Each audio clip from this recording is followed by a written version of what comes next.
কাইলৈ স্কুললৈ ল'ৰা ছোৱালীকেইটা পঠাবানে? অঁ, পঠাবতো লাগিবই। অনলাইন ক্লাছত ল'ৰা ছোৱালীকেইটা ভালকৈ পঢ়া শুনা কৰিবই পৰা নাই নহয়।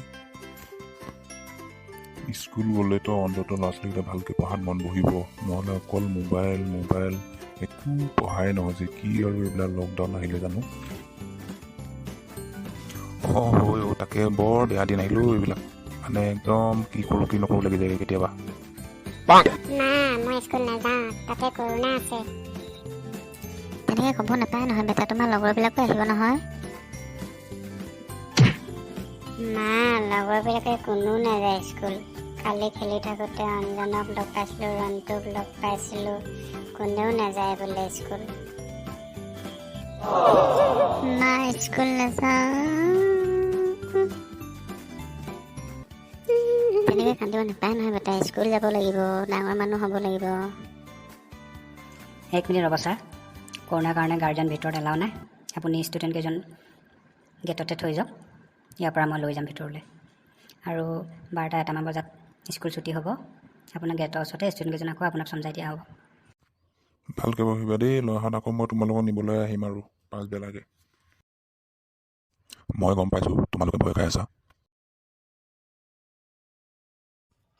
এনেকৈ পঢ়িলে তোমালোকৰ মনতো নাথাকে। তোমালোকৰ ভয়বিলাক দূৰ কৰিবলৈ আমি ভালকৈ কথা পাতিম। অভং, তুমি কোৱাচোন তোমাৰ কি অসুবিধা হৈছে? ছাৰ, আজিকালি স্কুলবিলাক আগৰ দিনবোৰৰ নিচিনা নহয় আৰু বোলে। আপুনি পঢ়ালেও আমি একো বুজি নাপাওঁ। ইমান দিন স্কুল বন্ধ, পাছত কিতাপ পঢ়িলে আমাৰ ওপৰত বহুত বুজা পৰিব ছাৰ। ছাৰ, কৰোণা এতিয়ালৈকে যোৱাই নাই বোলে। আমাৰ কিছুমান ফ্ৰেণ্ড স্কুল অহাই নাই। আমাকো জোৰ জবজ কৰিহে স্কুল পঠাই দিছে।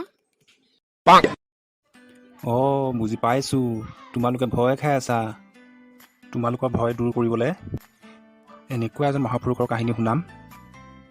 ভৱিষ্যতলৈ যিকোনো সমস্যাৰ কাৰণে ভয় নাখাবা। তোমালোকে নিজৰ নিজৰ উদ্দেশ্যত একাগ্ৰতা থাকিব আৰু সকলোৱে ভৱিষ্যতে এজন এজন মহান মানুহ হ'ব পাৰিবা। কোনোবাই গম পায়নে সেইজন মহাপুৰুষ? মই জানো ছাৰ, সেইজন মহাপুৰুষ কোন হয়। তেওঁ হৈছে স্বামী বিবেকানন্দ। একদম শুদ্ধ উত্তৰ দিছা তুমি। স্বামী বিবেকানন্দৰ কাহিনী আৰু তেখেতৰ বিচাৰে আজি আমাকে নহয়, গোটেই পৃথিৱীখনক কৰোণাৰ দলদলিৰ পৰা মুক্ত হ'বলৈ প্ৰেৰণা দিব পাৰে। ছাৰ, শুনাওক না তেখেতৰ কাহিনী। স্বামী বিবেকানন্দই এখন অৰণ্যৰ মাজৰ ৰাস্তাইদি খোজকাঢ়ি গৈ আছিল। তেনেতে এটা বান্দৰে পিছা কৰিবলৈ ল'লে।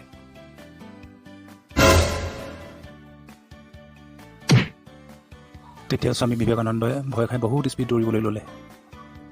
এনেকৈ দৌৰি দৌৰি বহুত দূৰ পালেগৈ। কি হ'ল ছাৰ, বান্দৰটোৱে তেওঁক খেদিবলৈ এৰিলে নে? নাই, খেদিবলৈ এৰাই নাছিলে। দৌৰি দৌৰি স্বামী বিবেকানন্দই ভাবিবলৈ আৰম্ভ কৰিলে, মই দৌৰিছোঁ কাৰণেহে বান্দৰটোৱে মোক খেদি আছে, আৰু মই ভয় কৰাৰ কাৰণে বান্দৰটোৱে সুবিধা পাইছে। বান্দৰটোক খেদিবলৈ সুবিধা নিদি উল্টাই পেলাই যদি মই বান্দৰটোক খেদোঁ, তেতিয়া অলপ হ'লেওতো বান্দৰটোৱে ভয় খাব। তেনেকৈ ভাবি বান্দৰটোক খেদাবলৈ ল'লে। এই কাহিনীটোৰ পৰা কি বুজি পালা তোমালোকে কোৱাচোন ছাত্ৰ ছাত্ৰীসকল? ছাৰ, আমি ভয় নাখাই স্বামী বিবেকানন্দৰ দৰে যিকোনো সমস্যা নিজে সমাধান কৰিব লাগে।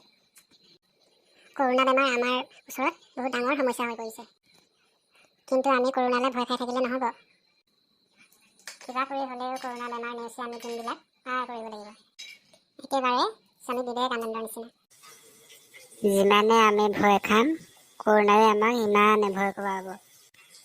আমাৰ উদ্দেশ্য অকল কিতাপ পঢ়া। আমি কোনো ভয় নাখাই নিজে সতৰ্ক থাকি নিজৰ কিতাপ পঢ়াত মন দিব লাগিব। তেতিয়াহে আমাৰ লক্ষ্যত উপনীত হ'ব পাৰিম। অঁ, বহুত ধুনীয়াকৈ বুজি পাইছা তোমালোকে। স্বামী বিবেকানন্দই কৈছিল, সোনকালে বিচনাৰ পৰা উঠি নিজৰ যিমানবিলাক দিনে কৰি যাবলগীয়া কাম আছে সকলোবিলাক কাম কৰি যাব লাগে। তেতিয়া দেখিবা তোমাৰ লক্ষ্যত এদিন উপনীত হ'বাই। এতিয়া কোৱাচোন, তোমালোকে কৰোণালৈ ভয় খাবানে? নাখাওঁ। এতিয়া তোমালোকে সদায় স্কুল আহিবানে? আৰু তোমালোকৰ লগৰীয়াবিলাককো স্কুললৈ আনিবানে? যদি আমাৰ ভিডিঅ'টো ভাল লাগিলে লাইক কৰিব, শ্বেয়াৰ কৰিব, ছাবস্ক্ৰাইব কৰিব আৰু লগতে থকা বেল আইকনটো দবাব, যেতিয়া আমি ভিডিঅ' দিলে আপুনি আগতীয়াকৈ পায়।